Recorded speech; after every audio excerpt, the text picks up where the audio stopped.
माझ्या डोक्यावर आणून ठेवलं.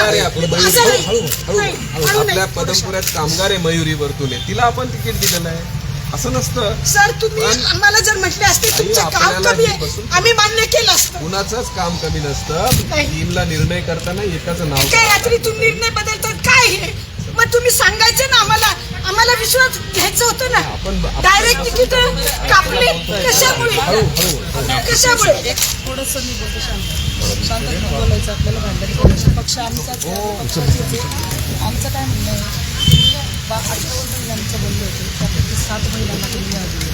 बाकीच्या 51 महिलांचं काय फक्त तेवढं आम्हाला सांगा आम्ही काही बोलणार नाही. हे सगळं आपल्याला बसून बोलता येतं. फक्त आत्ताचा क्षण नसतो. आपली टीम आहे, आपले ज्येष्ठ आहेत, पण असं आपण समोर पक्षाची प्रतिमा टाकत. पक्षापेक्षा मोठे आहे का आपण? नाहीये. ज्यांनी निर्णय घेतला ते लहान आहेत का? नाहीये. आपल्याला तक्रार करायला जागा आहे की नाही? जागा आहे. पण अशा पद्धतीने वागणं हे पक्षासाठी चांगलं नाही. आपला स्लोगन आहे राष्ट्रप्रथम नंतर पक्ष नंतर मी. बरोबर आहे ना? आम्ही आजपर्यंत त्याच्यासाठी आम्ही कोणत्या याच्यात चुकलं असेल आम्ही मान्य करू आणि माघार घेऊ.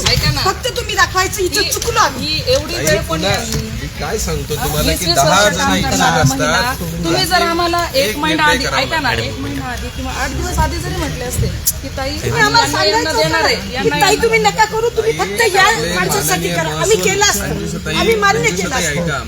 महसूल मंत्री बावनकुळे साहेब आल्यानंतर 9 जणांच्या टीम मध्ये आपला निर्णय झालेला आहे. तो 4 दिवसापूर्वी झाला आहे. आपल्याला पण माहित नाही सर्वे करून झालेला आहे. तर तो आपण त्याचं विचारलं पाहिजे की माझ्या सर्वेत मला किती मार्क होते का नव्हते. हे आपल्या घरात बोलायची गोष्ट आहे. पण हे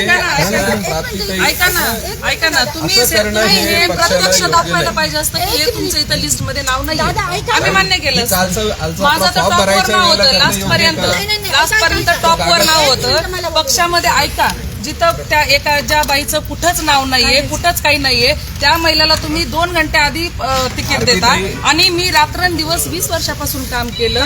रात्रंदिवस मोर्चा असो आंदोलन असो जवळपास 2009 पासून काम करते. ते किती वर्ष झाले ते सोडा. पण आता जे चालू होतं माझं काम तर टॉप लेवलला चालू होतं. सगळ्या प्रभागामध्ये माझं नाव असताना तू सर्वे मध्ये नाव कसं नाही आलं मला सांग बरं. तुमचा हा सर्वे कोणता आहे मला माहिती नाही. त्या सर्वेत माझं कुठे नाव आलं का नाही आलं हे तुम्हालाच नाही थांबा दादा असं नाही करायचं. ज्यावेळेस आम्हाला तुम्ही काम करायला बोलवता त्यावेळेस आम्ही असं निघून जातो का? आम्ही तनमन धनातून काम करतो ना. मग ज्यावेळेस आम्ही तनमन धनातून काम करतो त्यावेळेस तुम्ही आमचं ऐकून घ्यायला पाहिजे. आता तुमचं ऐकायचे दिवस संपले आमचे. आम्ही 20-20 वर्ष काम केलेलं आहे. त्याचं आमचं काय ते बोला. चला मला बाकी काहीच नाही बोलायचं. अरे बाकी काही ऐका ना तुम्ही. मी सांगतोय ना थांबा ना. मी बोलतोय ना. मी तुम्हाला सांगतोय 4 दिवसापूर्वीच्या बैठकीत जो निर्णय झाला असेल त्या निर्णयावर का नाही झाला तुम्ही जसं म्हणालात ते आपल्याला आपल्या टीम सोबत बसून करावं लागेल का फॉर्म भरायच्या वेळेस गोंधळ घालून आपल्याला हे वाईट दाखवावं लागेल जगाला? हे योग्य नाही की नाही? वाईट केलं त्याचं काय करायचं? त्याचं आपल्याला केलं नसतं तर आम्ही आनंदीच होतो. मी विनंती करेन आपण हे सगळं टीम सोबत घरामध्ये बसून बोलायच्या गोष्टी. दादा मी विनंती करते आपल्याला आमच्या महिलांना न्याय द्या बस. आम्हाला काय म्हणायचं महिलाचं सर्वे मध्ये नाव येतं आणि आम्ही सगळीकडे काम करतो. आम्ही प्रत्येक मोर्चा आघाडीमध्ये काम करतो. आमचं टीम मध्ये नाव येत नाही.